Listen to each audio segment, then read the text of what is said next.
Assalamualaikum warahmatullahi wabarakatuh. Alhamdulillahilladzi anzala sakinata fi qulubil mu'minin liyazdadu imanan ma'a imanihim.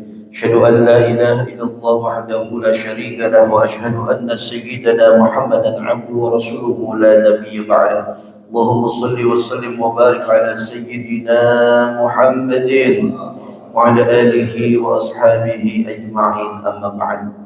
Yang sama-sama kita hormati dan muliakan, yaitu pengurus daripada Masjid Jami Al-Ikhlas dan jamaah semuanya, yang tidak kemudian mengurangi rasa hormat dan takzim saya karena beliau tidak disebutkan semuanya. Teriring doa kita yang hadir pada kesempatan kali ini, insyaallah diberikan keberkahan, diberikan umur yang panjang dalam taat ibadah kepada Allah dan ittiba kepada Rasulullah sallallahu alaihi wasallam. Amin ya rabbal. Dan jamaah sekalian yang berbahagia, bersyukur pada Allah Subhanahu wa taala pada kesempatan kali ini kita diizinkan untuk kemudian beribadah kepada Allah dan dilanjutkan dengan taklim. Semoga ibadah kita diterima oleh Allah Subhanahu wa taala dan taklim ini Allah munculkan manfaat kita untuk dunia kita dan akhirat kita. Amin ya rabbal. Salawat dan salam kita sampaikan kepada Rasulullah sallallahu alaihi wasallam dengan kita mengucapkan Allahumma shalli ala sayyidina Muhammad wa ala ali sayyidina Muhammad. Semoga pada hari kiamat insyaallah kita mendapatkan syafaatul uzma dari Rasulullah sallallahu alaihi wasallam. Nah, saudaraku sekalian yang berbahagia, pada bulan yang lalu kita sampai Pak hadis yang ke-56. Di sana bicara tentang iddah atau bilangan atau jumlah hari yang dibolehkan untuk mengusap dua khuf. Mengusap apa Pak? Dua khuf. Kalau yang musafir batasnya berapa lama Pak? Pak, saya tanya ini Pak. Bapak ingat apa lupa Pak? Oh lupa. Batas mengusap dua khuf itu berapa hari bagi musafir? Berapa? 3 hari. Sedangkan bagi yang mukim berapa hari Pak? 1 hari. Jadi perbedaan antara yang mukim dengan yang musafir itu jelas Pak, dijelaskan oleh hadis yang 56 bulan kemarin. Nah, sekarang kita masuk kepada hadis yang ke-57. Bismillahirrahmanirrahim. An Thawban radhiyallahu anhu qala ba'atha Rasulullah sallallahu alaihi wasallam sariyatan fa amarahum ayyamsahu 'alal asaib ya'nil amaim wa tasakhina ya'nil khaffaf. Rawahu Ahmad wa Abu Dawud wa sahhahahu al-Hakim. Nah, jemaah sekalian berbahagia, kalau diartikan begini kurang lebih dari Thawban, semoga Allah memberikan ridha kepada beliau, berkata ia menceritakan si Thawban tentang Rasulullah sallallahu alaihi wasallam. Ketika itu diceritakan ba'atha Rasulullah sallallahu alaihi wasallam mengutus, Rasulullah sallallahu alaihi wasallam mengirimkan apa? Sariyah itu satu kelompok Pak, Taifah. Fa'amarahum, lalu Rasulullah memerintahkan sariyah tersebut ayyamsahu 'alal asaib, hendaklah membasuh oleh mereka alal masaib, sesuatu yang bisa dilakukan pengusapan atasnya. Apa di sini maksudnya? Al-amaim. Amaim itu apa, Pak? Yang di kepala apa namanya, Pak? Pak, yang di kepala apa? Apa?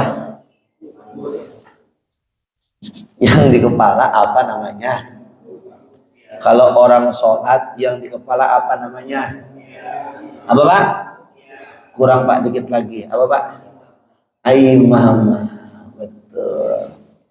Amaim itu jamaknya daripada imamah.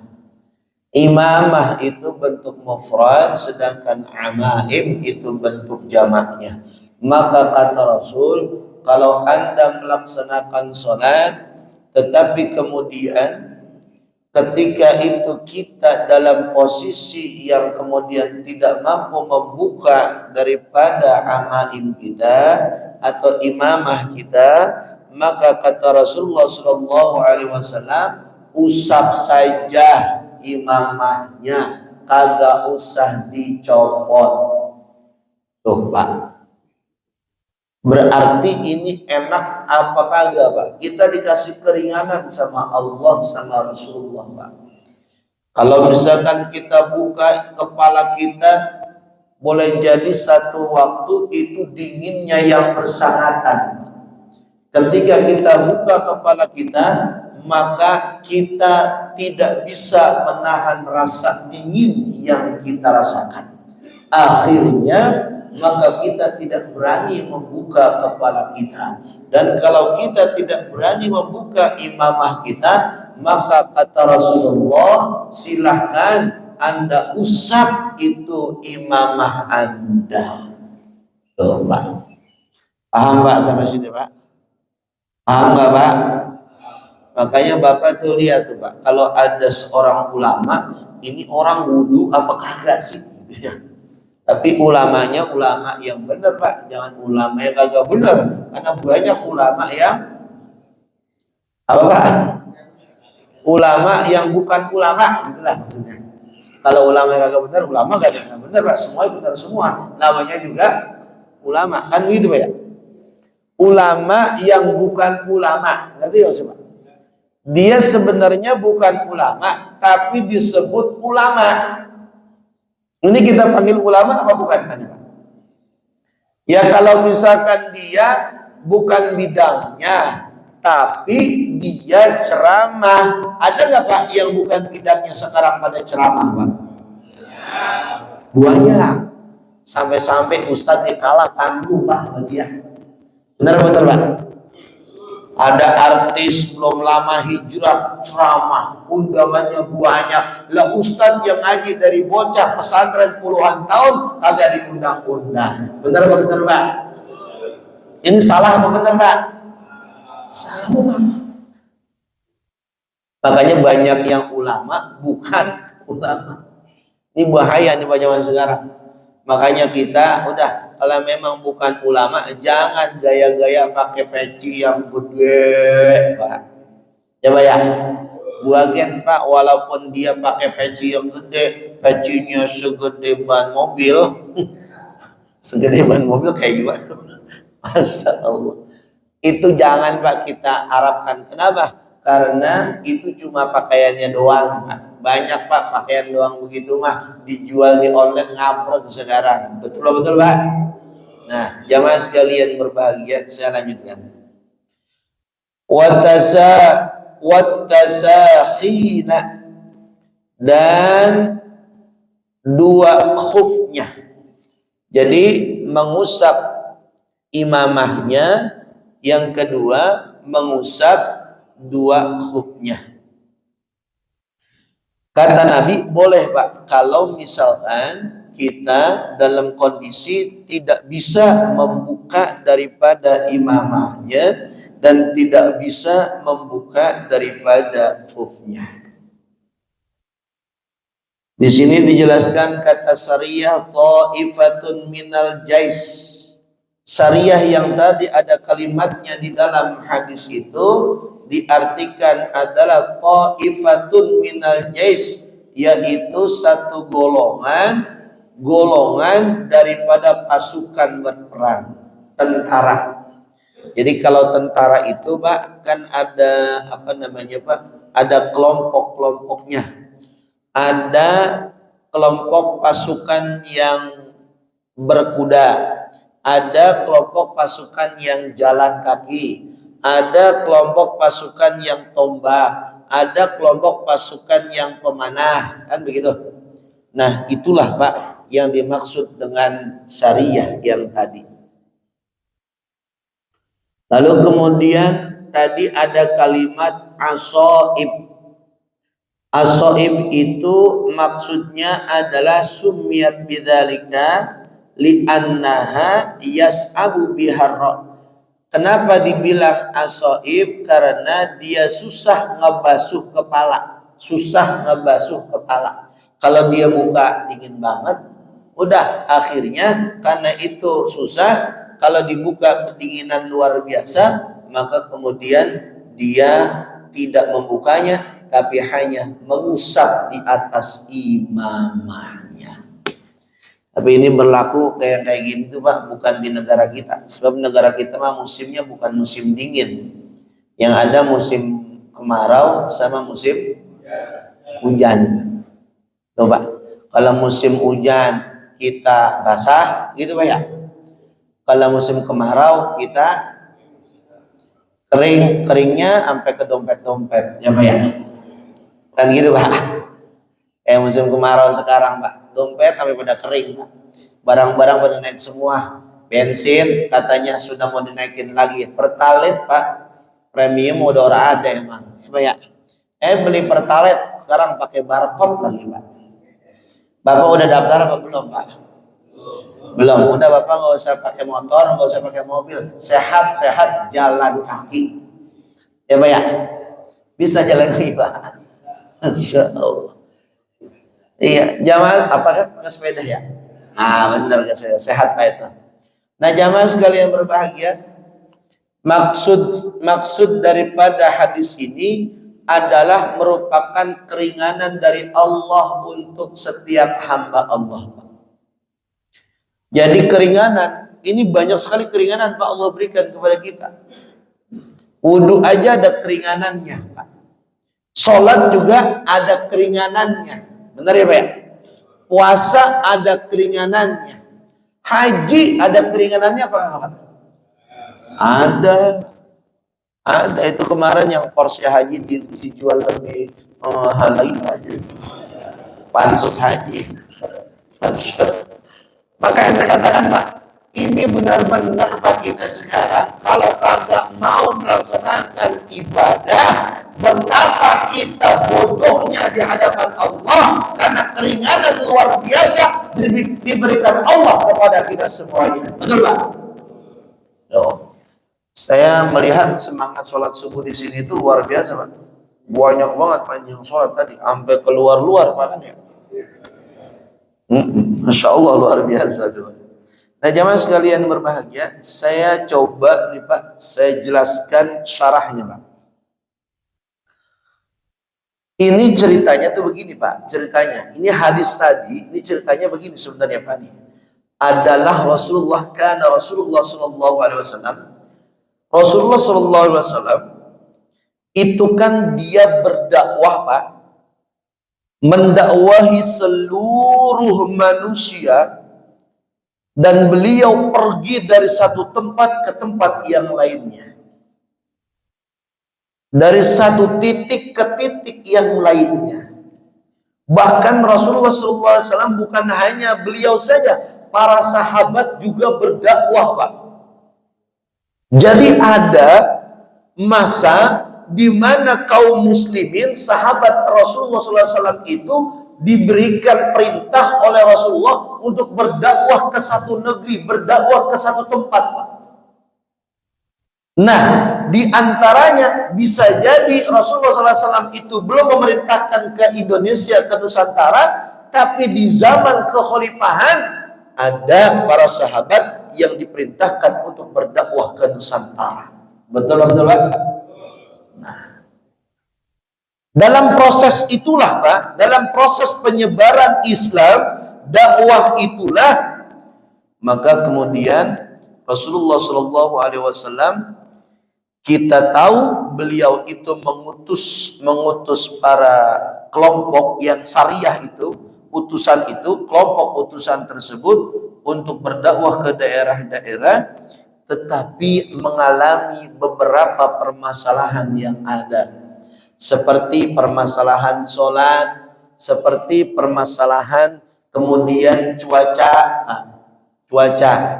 dingin yang bersangatan, panas yang bersangatan, itu dilalui oleh utusan-utusan yang diutus oleh Rasulullah Shallallahu Alaihi Wasallam untuk berdakwah kepada kaum ketika itu. Wa kana ar-rasulu yusihim biwasaya, maka Rasulullah Shallallahu Alaihi Wasallam berwasiat kepada mereka, Pak. Berwasiat kepada mereka dan memberikan arahan kepada mereka, baik yang tugasnya jauh ataupun yang tugasnya dekat, insya Allah diarahkan oleh Rasulullah Sallallahu Alaihi Wasallam. Wa idza waqa'at lahum muskilah, dan apabila terjadi yang namanya kesulitan, masalah diniyah, masalah agama, seperti dia mau wudu tapi kagak ada air, maka langsung melaksanakan dengan tayamum. Seperti musimnya dinginnya luar biasa sehingga dia tidak mampu untuk membuka sepatunya, membuka imamahnya, maka ada solusinya. Lalu mereka kadang-kadang bertanya setelah pulang kembali ke Madinah, sa'alu anha an-nabiyya sallallahu alaihi wasallam ba'da ruju'ihim. Ketika mereka kembali ke Madinah, mereka nanya, ya Nabi, saya begini. Kira-kira Islam mengajarkan kita tentang itu apa ya? Gitu, Pak. Jadi mereka mengalami kesulitan dalam praktek ibadahnya. Lalu ketika mereka pulang, dia bertanya kepada Rasulullah Sallallahu Alaihi Wasallam.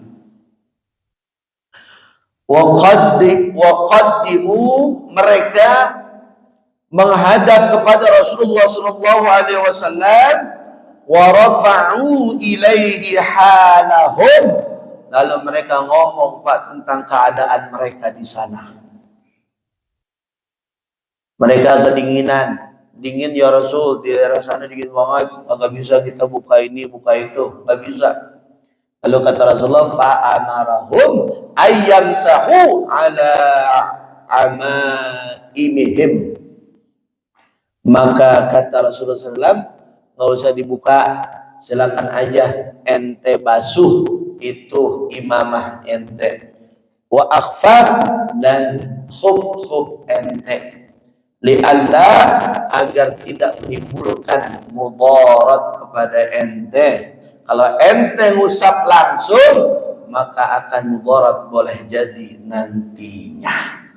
Itulah Pak keterangan hadis yang sempurna. Kalau tadi itu cuma potongannya doang, kalau ini hadisnya yang sempurna, insya Allah kita memahaminya. Maka ulama menyimpulkan hadis ini, yang pertama masyru'iyah, yang pertama disyariatkannya ba'atha saraya lil jihad,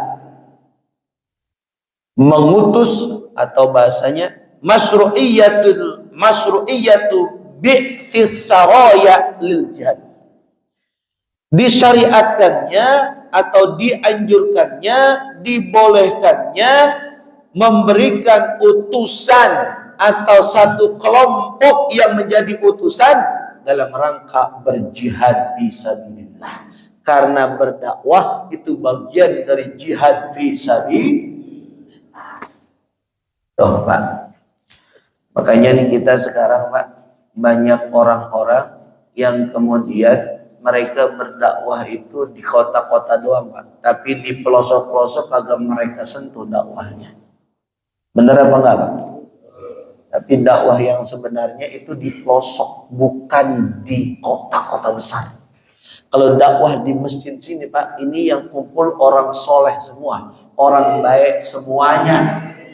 Ini mah udah gampang, cuma tinggal ngebahas materi agama, kelar urusan. Benar, Pak? Coba kalau di Papua, Pak, sekarang ada nggak yang bisa begini, Pak? Begini kita enak begini. Habis ngaji ada yang namanya sarapan pagi. Ada nggak yang gitu, Pak? Oh ya, ada nggak? Bisa jadi, Pak, Ustadz di sono kagak dapat makan pagi, kagak dapat itu apa namanya itu, Pak? Apa namanya itu? Apa namanya? Saya lupa nyebut namanya, Pak, itu.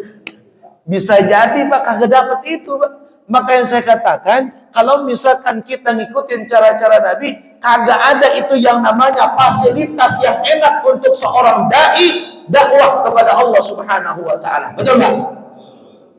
Makanya Ustaz jangan minta bayaran. Dengerin nih. Dengerin. Mana Ustaznya? Enggak ada, bener.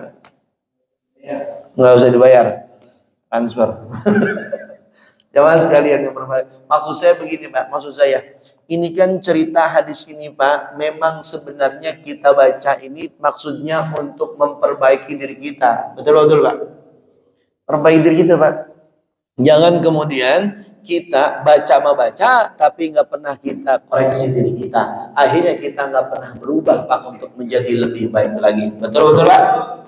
Nah, jamaah sekalian berbahagia. Yang kedua, ini kesimpulan daripada hadis ini. Yang kedua, jawazul mashi 'alal amaim wa qad taqaddama al-kalam 'ala dzalika fi fiqhil hadis. Nah, yang kedua kata ulama, hadis tersebut adalah menjadi dalil bolehnya membasuh imamah. Dalil bolehnya membasuh imamah. Jadi nggak perlu dibuka. Dalilnya mana? Ini dalilnya. Jadi kita nggak usah ribet, Pak, sama orang yang kalau misalkan itu dia kagak membuka imamahnya. Itu pun kalau dengan kondisi yang sangat syiddah, kondisi yang sangat mengkhawatirkan untuk kalau misalkan dibuka, kita akan bersangatan dinginnya. Lalu kemudian yang ketiga, apa kata ulama? Thubutul mashi ala khuffaini. Tetapnya membasuh, kita harus membasuh dua khuf kita. Jadi kita tetap, Pak, harus membasuh dua khuf kita. Kemarin bisa jelasin, Pak. Dua khuf kita yang dibasuh bagian bawah apa bagian atasnya? Apa? Bawah apa bawah? Atas apa atas? Bapak mau pilih bawah apa atas? Ini apa sih yang dipilih? Yang dipilih adalah bagian atasnya. Karena kemarin sudah saya jelaskan hal itu, Pak. Dan kayaknya udah segini aja kan, maksudnya sampai dia. Udah ya, capek ya. Udah. Lanjut baik. Lalu kemudian gini, Pak, satu hadis nih saya potong ya. Saya lanjutkan, Pak. Bismillahirrahmanirrahim. Wa an Umar radhiyallahu anhu mauqufan wa an Anas marfu'an ila idza tawadda'a ahadukum falabitha khuffaihi falyamsah 'alaihima falyusalli fihima wa la yakhla'huma in syaa'a illa min janabatin. Akhrajahu Darqutni wal Hakim wa sahahahu. Kata Nabi sallallahu alaihi wasallam, ini dari sanadnya Umar radhiyallahu anhu, dan hadis ini dikatakan mauquf, Pak, dari Anas. Anas disampaikan bahwa hadis ini adalah marfu', Pak. Apabila salah seorang di antara kalian mengambil air wudhu, lalu kemudian kalian itu menggunakan dua khuf, falyamsah alaihima, maka kemudian usaplah keduanya, wal yusalli, lalu kemudian melaksanakan sholatlah pada keduanya, wala yakhla'huma, jangan kamu copot khuf tersebut, insya'a, jika kamu mau, illa min janabah, kecuali kamu dalam keadaan berjunub. Jadi kalau misalkan kita sudah pakai khuf, Pak, nggak usah dibuka. Ini juga hadisnya mirip-mirip dengan hadis yang kemarin, Pak. Di sini meniadakan waktu. Kalau hadis yang kemarin dia syaratnya pakai waktu, Pak, 3 hari dengan satu hari. Tapi kalau di sini adam tauqid, ini ketiadaan batas untuk menggunakan khufnya. Jadi artinya kan boleh-boleh saja Ustadz, kita nggak usah copot-copot itu. Boleh, silakan. Karena memang ada pendapat ulama yang menyatakan boleh begitu, Pak. Boleh begitu. Nah, di sini siapa pendapat yang menyatakan boleh begitu, kagak ada batasnya. Itlaqu muddatil mashi, mutlaknya waktu membasuh khuf tersebut, akhadhal Imam Malik, diambil pendapat tersebut oleh Imam Malik. Imam apa, Pak? Malik. Nah, kalau Imam Syafi'i berapa hari, Pak? Berapa hari? 3 hari. Kalau Imam Syafi'i musafir. Tuh, ya. Kalau Imam Malik kagak ada batasannya.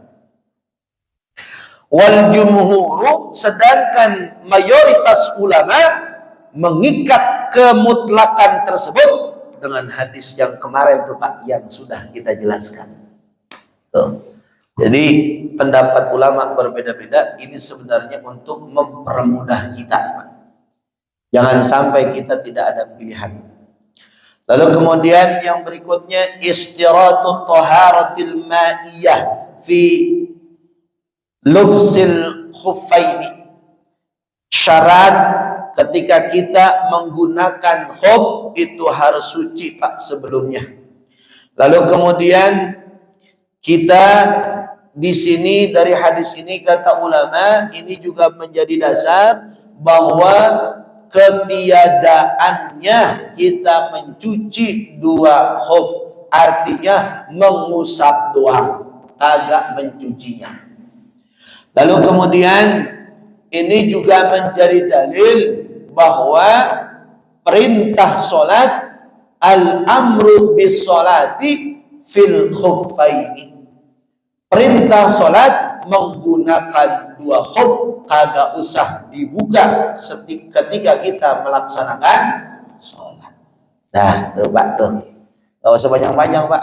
Ya, Pak, ya. Begitu aja, Pak, ya. Jelas nggak, Pak? Nah, itu saja, Pak, yang dapat saya sampaikan. Mudah-mudahan yang singkat ini dapat memberi manfaat siang. Ya. Siang udah. Saya pagi ini harus ngisi ceramah juga, Pak, 5:30 di Tambun situ, Pak, di Sumberjaya. Mudah-mudahan kekejar, Pak, langsung ya. Nah, acara Maulid sana, Pak, sananya. Kejar itu, ya. Cukup, ya. Sekian, terima kasih. Allah alam bisawab, yang benar dari Allah Subhanahu wa taala, yang salah dari diri saya pribadi. Sekian. Assalamualaikum warahmatullahi wabarakatuh.